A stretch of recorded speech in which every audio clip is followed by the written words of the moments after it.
राजधानी दिल्ली पर power cut को लेकर के जमकर पावर पॉलिटिक्स हो रही है। हमारे साथ इस वक्त पावर मिनिस्टर आशीष सूद हैं।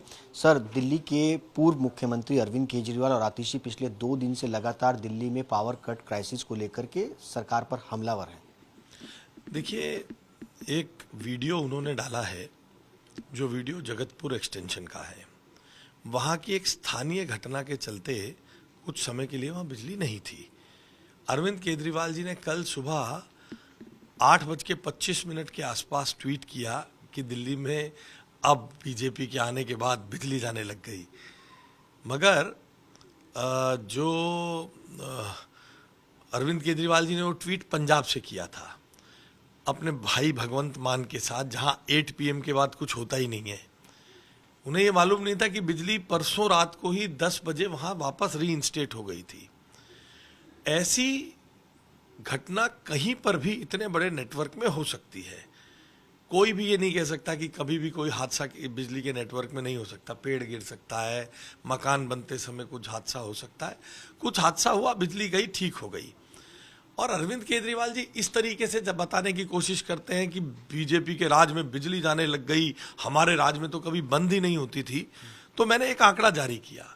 जनवरी में 2024 में 2660 बार, फरवरी में 2881 बार, मार्च 2024 में 2745 बार और जनवरी 2025 में 3278 बार, यानी कुल मिलाकर 21,597 बार जनवरी 24 से लेकर जनवरी 25 तक के बीच में 21,597 बार, यानी लगभग रोज 50 बार से ज्यादा बिजली बंद होती थी, 1 घंटा और उससे अधिक। और अगर अरविंद केजरीवाल जी की मजबूरी को मैं समझ सकता हूं, उन्होंने कोई विभाग संभाला नहीं, वो विधानसभा में आते थे, भाषण देकर चले जाते थे। शायद उनको इल्म ना हो, तो वो अगर चाहेंगे मेरे कार्यालय को बोलेंगे तो मैं संकलित करके पूरे 10 साल का डाटा दूंगा कि बिजली कब कब जाती थी। ये जो डाटा आप दे रहे हैं, ये बिजली किस वजह से कटती थी, और जो बिजली कट भी रही, क्योंकि वो लगातार ये दिखा रहे हैं कि आज 2 घंटे का इस इलाके में कट हो गया, 1 घंटे का इस इलाके में कट हो गया। देखिए, ये सब जिसके घर से बिजली जाती है उसको सूचना के साथ जाती है।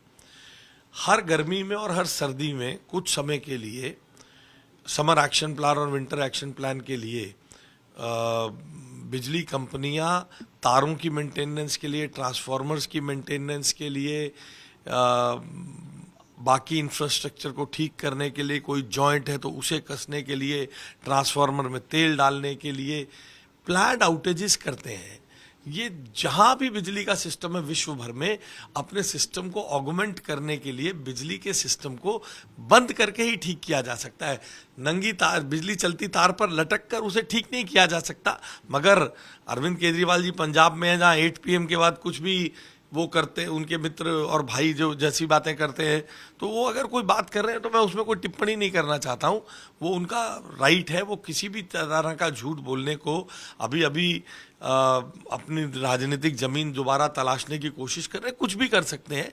मगर बिजली के मेंटेनेंस करने के लिए बस चलती है तो बस की मेंटेनेंस करने के लिए उसे बस को हटाना पड़ता है। 1 दिन 2 दिन के लिए बस चलने से रोकना पड़ता है। कार आप चलाते हैं, कार की मेंटेनेंस करने के लिए 1 दिन सर्विस स्टेशन पर छोड़नी पड़ती है। इसका मतलब BMW गाड़ी ने, मारुति गाड़ी की गाड़ी खराब हो गई, देखिए बंद हो गई, इसने गाड़ी खरीदी, सब ऐसा नहीं होता है। अरविंद केजरीवाल जी को समझना चाहिए, राजनीतिक जमीन तलाशने के लिए दिल्ली को क्यों बदनाम करना है। रातों रात ऐसा क्या, ठीक है, आने वाले समय में हमें उनके कारण ज़्यादा मेहनत करनी पड़ेगी। उन्होंने 10 साल बिजली के इंफ्रास्ट्रक्चर पर कोई काम नहीं किया, बिजली कंपनियों के साथ मिलकर तमाम भ्रष्टाचार किया, जो धीरे धीरे जनता के सामने आएगा। उन्होंने किस प्रकार बिजली के दाम भी बढ़ाए और हुंडी के रूप में 27,000 करोड़ रुपए बिजली कंपनियों को भी दे दिए। ये उन्हें जवाब देना पड़ेगा। मैं आपके माध्यम से अरविंद केजरीवाल जी को कहना चाहता हूँ, एक दिन तुम्हारे कर्म आएंगे तुमसे मिलने, एक दिन तुम्हारे कर्म आएंगे केजरीवाल जी तुमसे मिलने। बस उस दिन तुम हैरान ना होना। जब जनता को पता चल जाएगा कि कैसे बिजली कंपनियों से भ्रष्टाचार हुआ है, बिजली के इंफ्रास्ट्रक्चर में कोई खर्चा नहीं हुआ, तो इसका जवाब अरविंद केजरीवाल जी को देना होगा, इसलिए अभी झूठ बोलकर ध्यान भटका रहे हैं। सवाल ये भी है कि पिछली बार दिल्ली के अंदर हाई पावर जो डिमांड थी वो 8700 मेगावाट थी। क्या दिल्ली सरकार इस बार समर में, गर्मियों के दिन में क्या तैयार है इतनी? जी, 9000 मेगावाट से ऊपर, 9000 से 9200 मेगावाट की प्रोजेक्शन है इस वर्ष। हमने उसके लिए तमाम डिस्कॉम्स से बात की है, तमाम डिस्कॉम्स के अधिकारियों से चर्चा हुई है, उनके पावर परचेज एग्रीमेंट्स का रिव्यू हमने किया है, पावर की कहाँ कहाँ कमी है उसकी चर्चा की है, पावर परचेज एग्रीमेंट्स को और पुख्ता रूप से जांचने के लिए हमने धारा 108 के अंतर्गत DERC को लिखा है कि वो पावर परचेज एग्रीमेंट्स का रिव्यू वे भी करें, वो रेगुलेटर हैं, वे भी करें।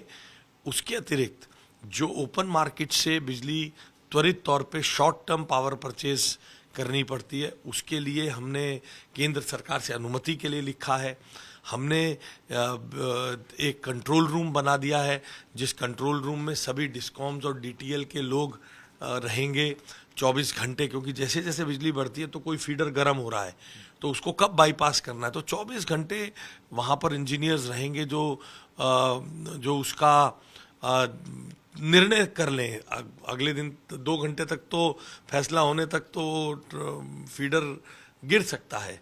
इसके अलावा बिजली कंपनियों के पास उपयुक्त स्पेयर मटेरियल हो, ट्रांसफार्मर हो, तारे हो, बाकी सब मटेरियल हो, इसकी हमने उनसे लिखित सूची तक मांगी है। हम 33 दिन की सरकार 10 साल के कुशासन को धोने के लिए जो कुछ कर सकती है वो कर रही है, और हम पूरी तरह आशान्वित और कॉन्फिडेंस से सरोबोर हैं कि किसी भी तरह से दिल्ली की जनता को परेशानी नहीं होगी। एक आखिरी सवाल है, पिछले कई दिनों से ये भ्रम चल रहा है कि रेगुलेटरी एसेट्स के तौर पर बिजली कंपनियां जो है वो 27,000 करोड़ जो है वो वसूल सकती हैं। क्या दिल्ली में बिजली के दाम बढ़ने वाले हैं या बढ़ सकते हैं? बतौर आप पावर मिनिस्टर हैं, दिल्ली की जनता को क्या कुछ बताना चाहेंगे? देखिए, पहली बात, दाम बढ़ाना और घटाना दिल्ली सरकार का अख्तियार नहीं है, वो रेगुलेटर यानी DERC का अधिकार है, नंबर 1। नंबर 2, 27,000 करोड़ के रेगुलेटरी एसेट हैं। हाँ, रेगुलेटरी एसेट हैं। वो कैसे हुए? बिजली कंपनियों के रेट भी बिजली के बढ़ते रहे और हुंडी के तौर पर उनको, प्रॉमिसरी नोट के तौर पर उनको दे दिया 27,000 करोड़ रुपए। हाँ, अरविंद केजरीवाल जी की सरकार भ्रष्टाचार जो मिलकर करती थी, ऐसा गल्लूघारा करके गई है। तीसरी बात, हाँ, बिजली कंपनियों को अख्तियार है इसको वसूली करने का। बिजली कंपनियां तो या तो सरकार उन्हें देगी या वो जनता से दाम बढ़ाएंगे। क्या दाम बढ़ेंगे? तो बतौर बिजली मंत्री मैं इस बात के लिए आपको जिम्मेदारी से कहता हूं कि हमारी सरकार DERC के लगातार संपर्क में है। पिछली सरकार कोर्ट के माध्यम से कोर्ट में दिल्ली के जनता का इंटरेस्ट को प्रोटेक्ट नहीं कर पाई थी। कोर्ट ने ऑर्डर दिया है DERC को कि आप नया टैरिफ ऑर्डर लाएं। हम केंद्र सरकार की मदद लेकर सुप्रीम कोर्ट में जो केस चल रहा है उसमें, और अपने तौर पर रेखा गुप्ता जी की सरकार, मुख्यमंत्री दीदी रेखा की सरकार इस बात के लिए प्रतिबद्ध है कि किसी भी कीमत पर, किसी भी समय पर दिल्ली में हम बिजली का अतिरिक्त बोझ जनता पर नहीं पड़ने देंगे। चाहे कोर्ट जाना पड़े। हम ऑलरेडी कोर्ट में कर रहे हैं, हम उसको और आगे तक, मैं अभी कुछ चीजों से बाध्य हूं, आपके सामने आएंगी। बहुत बहुत शुक्रिया बातचीत करने के लिए विस्तार से। आशीष सूद जो कि पावर मिनिस्टर बता रहे हैं कि ना तो दिल्ली के अंदर बिजली के दाम बढ़े जाएंगे, दिल्ली में जो पावर कट्स हो रहा है वो दरअसल मेंटेनेंस के लिए, दिल्ली में लंबे लंबे कोई भी पावर कट्स जो है वो दिल्ली में नहीं हो रहे हैं। कैमरा पर्सन लोकेंद्र पांडे के साथ सुशांत मेहरा, दिल्ली, आज तक।